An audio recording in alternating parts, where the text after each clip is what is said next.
James Craig, 1st Viscount Craigavon, PC, was a prominent Irish Unionist politician, leader of the Ulster Unionist Party and the first Prime Minister of Northern Ireland. He was created a baronet in 1918 and raised to the peerage in 1927. Early life. Craig was born at Sydenham, Belfast, the son of James Craig, a wealthy whisky distiller. He had entered the firm of Dunville Whisky as a clerk, and by age 40 he was a millionaire and a partner in the firm. James Craig SNR owned a large house called Craigavon, overlooking Belfast Lough. His mother, Eleanor Gilmore Brown, was the daughter of Robert Brown, a prosperous man who owned property in Belfast and a farm outside Lisburn. Craig was the seventh child and sixth son in the family. There were 8 sons and 1 daughter in all. He was educated at Merchiston Castle School in Edinburgh, Scotland. His father had taken a conscious decision not to send his sons to any of the more fashionable public schools. After school he began work as a stockbroker, eventually opening his own firm in Belfast. Military career. He enlisted in the 3rd Regiment of the Royal Irish Rifles on the 11th of January 1900 to serve in the Second Boer War. Military life suited him well, but he became impatient with the lack of professionalism and efficiency in the British Army. He was seconded to the Imperial Yeomanry, becoming a lieutenant and then a captain, was taken prisoner in May 1900, but released by the Boers because of a perforated eardrum. On his recovery he became Deputy Assistant Director of the Imperial Military Railways, showing the qualities of organisation that were to mark his involvement in both British and Ulster politics. In June 1901 he was sent home suffering from dysentery, and by the time he was fit for service again the war was over. Politics. On his return to Ireland, having received a £100,000 legacy from his father's will, he turned to politics, serving as member of the British Parliament for East Down from 1906 to 1918.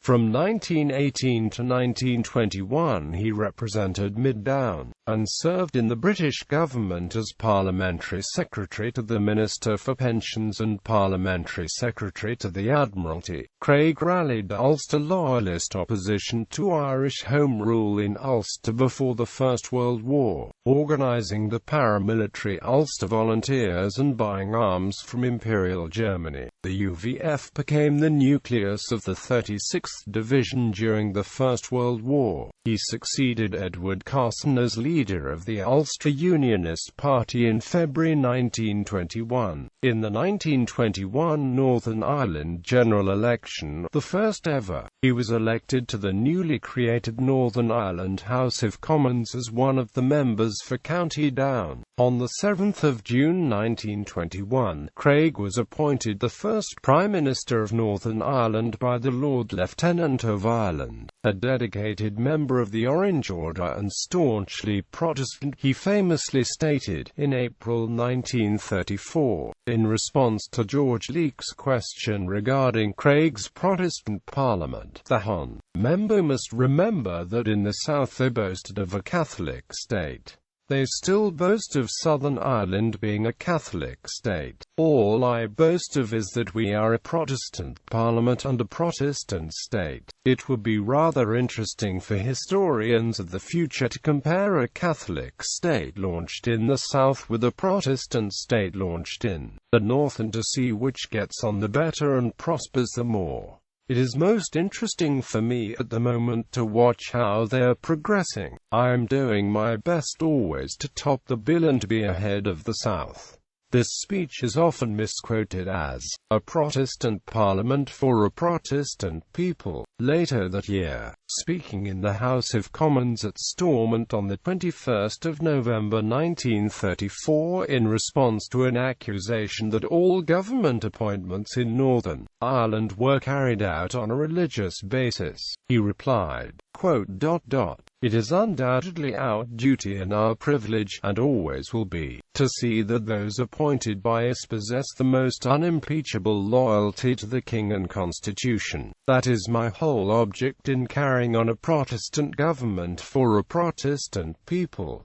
I repeat it in this House. He was made a baronet in 1918, and in 1927 was created Viscount Craigavon of Stormont in the county of Down. He was also the recipient of honorary degrees from the Queen's University of Belfast and Oxford University. Craig had made his career in British as well as Northern Irish politics, but his premiership showed little sign of his earlier close acquaintance with the British political world. He became intensely parochial, and suffered from his loss of intimacy with British politicians in 1938, when the British government concluded agreements with Dublin to end the Anglo-Irish economic war between the two states, on terms highly unfavourable to Northern Ireland. He never tried to persuade Westminster to protect Northern Ireland's industries, especially the linen industry, which was central to its economy. He was anxious not to provoke Westminster, given the precarious state of Northern Ireland's position. In April 1939, and again in May 1940 in the Second World War, he called for conscription to be introduced in the North. He also called for Churchill to invade the Irish Free State and install a Governor-General at Dublin. Lady Londonderry confided to Sir Samuel Hoare, the Home Secretary until the outbreak of the war, that Craigavon had become gaga, but 69 years old Craigavon was still Prime Minister when he died peacefully at his home at Glencraig, County Down in 1940.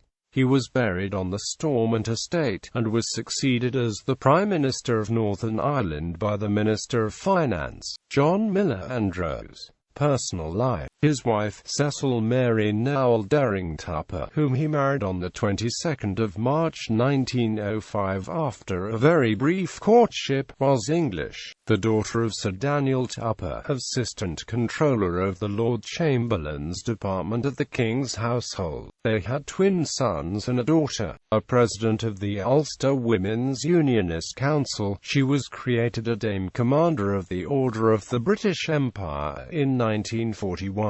Craigavon was succeeded as second Viscount by his elder son, James. His estate was valued at £3,228, 2s. 6d. Effects in England. Probate. The 20th of March 1941. CGP LA Nair. £24, 138 9s.